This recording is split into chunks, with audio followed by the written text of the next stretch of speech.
د مولانا ادریس سے دروجے مطالب کی اور ډیر اہم بیان ضرور وره. د رمضان مبارک میا شروع ده او د رب العالمین د طرف نه د رحمتونو د نازلې دو میاشت ده. په دې میاشت کې الله پاک په مسلمانانو روزې فرض کړي دي او لازم دي، او دا میاشت زمونږ د نبی کریم صلی الله علیه وسلم د امت د خصوصیت میاشت ده. په مخکې امتونو روزې فرض وي خو په رمضان کې نه وي. کتب علیکم الصیام کما کتب علی الذین من قبلکم. محققین علما لیکي چې دې آیات کې الله فرمایي چې په تاسو باندې ما روزې فرض کړي دي لکه څرنګه چې په مخکنو امتونو روزې فرض وي. نو دا تشبیه په ذات په فرضیت کې ده. په هغې چې کومې روزې وي په مونږ هغه نه دي، او چې په مونږ کوم روزې دي نو هغه په هغوی نه وي. په نورو امتونو روزې فرض وي، زمونږ نه زیاتې وي خو د رمضان نه وي. هره میاشت کې به یې 3 روزې نیولې، ایام بیض ورته وایي. دا هر اسلامي میاشت 14 او 14 او 15 دا 3 روزې به هره میاشت کې نیولې. نو په 12 میاشتو کې دا 14 روزې شو، او یو به د عرفې روزه نیوله، او یو به د عاشورې روزه نیوله، نو 18 روزې شوې. نو په ټولو امتونو تقریبا دا 18 روزې فرض وي، د رمضان دا غونډه میاشت پې نه وه فرض. نبی کریم صلی الله علیه وسلم باندې د هجرت نه مخکې همدقه روزې فرض شوي دي. حضرت شاه صاحب انور شاه کشمیری رحمت الله علیه فیض الباری د احادیثو د بخاري او شرحه ده، هغې کې لیکلي دي چې یا کتب علیکم الصیام کما کتب علی الذین من قبلکم. وی دا چې څنګه په هغې روزې فرض وي د هجرت نه مخکې، دقسې روزې په زمونږ په امت باندې فرض وي. نبی علیه السلام او صحابه دا به د میاشتې 3 روزې نیولې، 14 14 15 او you the عاشورې O you the عرفې. بیا چې کله نبی علیه السلام مبارک مدینې شریفې ته هجرت وکړ، نو دا آیت نازل شو، شهر رمضان الذي انزل فيه القرآن. د رمضان دا میاشت هغه برکتي میاشت ده چې په دې کې قرآن شریف نازل شوی دی. او ما تېره جمعه درته ویلي چې قرآن شریف د لوح محفوظ نه په دې لومبي اسمان کې یو کوټه د بیت العزت ورته وایي، دا په رمضان کې نازل شوی دی. او ټول اسماني کتابونه دا په خپلو پیغمبرانو د رمضان په میاشت کې نازل دی. نو الله د قرآن شریف بیا صفت هم کوي چې دا قرآن شریف د هدایت لوی زرچشمه ده، او واضح د هدایت نمونې دي او نښې دي، او دا قرآن شریف د حق او د باطل په منځ کې فرق راولي.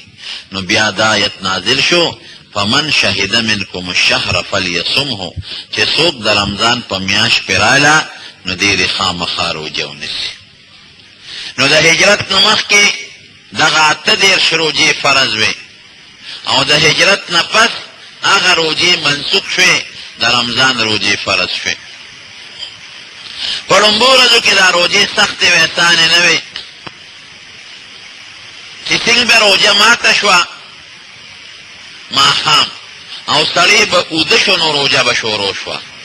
اوس خو زمونږ روژه پېشمني شروع کېږي نه، چې به سړی که 10 بجې به اوده شو، او که 11 به اوده شو، او که 12 به اوده شو، بس خوب سره به روژه شروع شو. دا سخته روژه. یو صحابي دی، هغه د ورځې په خپلو کجورو پټو کې خدمت کو. ماښام راغی نو ستړی ستومانه و، بیبي ته یې وی خوراک راوړه، روټۍ راوړه. نو کور کې څه نو، نو بیبي بار ووته، ورېږه وی زه دله د ډوډۍ د خوراک څښاک غم کوم. نو دې غریب خو ټوله ورځ په ګرمۍ کې عمل کړی و، مزدوري کړې وه، ستړی و. چې بیبي باره وته دې غریب له خوب راغی، وده شو. ښځې ته د خوراک سامان راوړو، چې ویې کتل خاوند دې وده دی. نو خوب سره به بیا روژه شروع شوې وه. وی خیبتا لکه، نیک بخته په لوی تاوان کې پرېوتې، تا ته چا وی چې وده کېږه، دا خوب خو غیر اختیاري وي. نو روژه شروع شوه، خوراک یې نشو کولی، نو سار بیا خپل پټو ته مزدورۍ له لاړ، نو بېهوشه شو.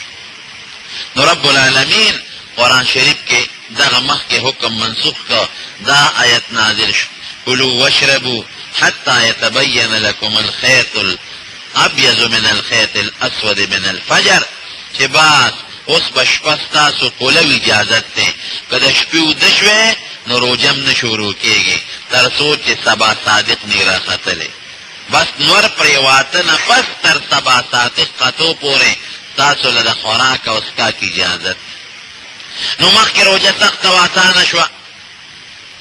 دویم یو سختیم پکې وه، د شپې به بیبي ته سړی نشو نږدې کېدی. د رمضان میاشت چې به راوخته تر د اختر د میاشتې پورې نه د ورځې به بیبي ته نږدې کېدی شو او نه به د شپې بیبي ته نږدې کېدی شو. نو داسې دوه درې واقعات پېښ شو چې هغې کې د بعضې صحابهو نه بیبي ته نږدېکت راغی. رسول الله مبارک له دوه درې شکایته رالل، نو رب العالمین پکې بله اسانتیا هم را نازله کړه، هغه دا چې څنګه د شپې د خوراک اجازت دی او د څښاک اجازت دی، دغه رنګې د شپې خپلې بیبي ته نږدې کېدل د دې اجازت پکې راغی. دا د روجې د رمضان د هجرت نه پس د رمضان روجې فرض شوې او نبی علیه السلام مبارک او صحابه هغوی به دا روجې مستقل نیولې، ځکه فرض شوې د تاریخو. د روجې فلسفه څه ده؟ دا روجې موږ ولې نیسو؟ د دې ډېر وجوهات دي. د ټولو نه لویه خبره خو دا ده چې دا د الله حکم دی. مونږ هېړو فلسفو ته ګورو نه، فلسفه شته یا نشته؟ الله وایي نیسه نیسو، الله وایي مه نیسه نه نیسو. لویه خبره د الله د حکم تابعداري ده بس. او دا په انسان اصل امتحان هم دا دی. ګورئ، د سهار 2 رکعته کوه، ښځې 2 به کوم، د ماسپښین 4 کوه یا 4 به کوم، د مازدیګر بیا 4 کوه 4 به کوم، د ماښام 3 کوه چې 3 به کوم. دا به نه وی چې د ماښام دا 3 ولې دي او د سهار دا 2 ولې دي او د ماسخوتن دا 4 ولې دي. نه، بیا خو تا د الله حکم ونه منه چې کوم شی د خپل عقل او د حکمت مطابق شو هغه ومنه، او چې کوم شی د عقل او د حکمت او د فلسفې مطابق نه دی هغه نه منې. لویه خبره د الله د حکم تابعداري ده. الله وایي 2 رکعته دي 2 به کوم، الله وایي 3 به کوم، 4 به کوم. دا تپوس به نه کوې چې دا ولې؟ د فلسفو تپوسونه به نه کوې. الله وایي په نغد مال کې 40 ورکه، ډېره ښه ده. د پټي هغه پټې چې د هغې اوبه د بیې 60 ورکه، او هغه پټې چې د هغې اوبه د بیې 19 ورکه. بس د الله حکم دی ورکوم به، دا به نه کوم چې دا ولې او دا ولې. دا ولې خو دا مطلب چې ما پوه که چې د ما عقل یې اخلي او که نه اخلي. نو بیا خو د دې دا مطلب شو چې کوم چې ستا عقل اخلي به منې، او که د عقل نه اخلي هغه به نه منې. نو د روجې لوی حکمت دا دی چې دا د الله د طرف نه یو حکم دی او زه د الله حکم منم. یو پلار زوی ته وایي بچي دا کار وکړه، نو که دا زوی ورته چې بابا ولې څه چل دی چې دا کار وکړم، نو پلار به ورته کوته کړي چې ته زما په خبره کې دا چل او دا ولې کې، خو زما حکم دی ډېر د شا به خامخا دا کار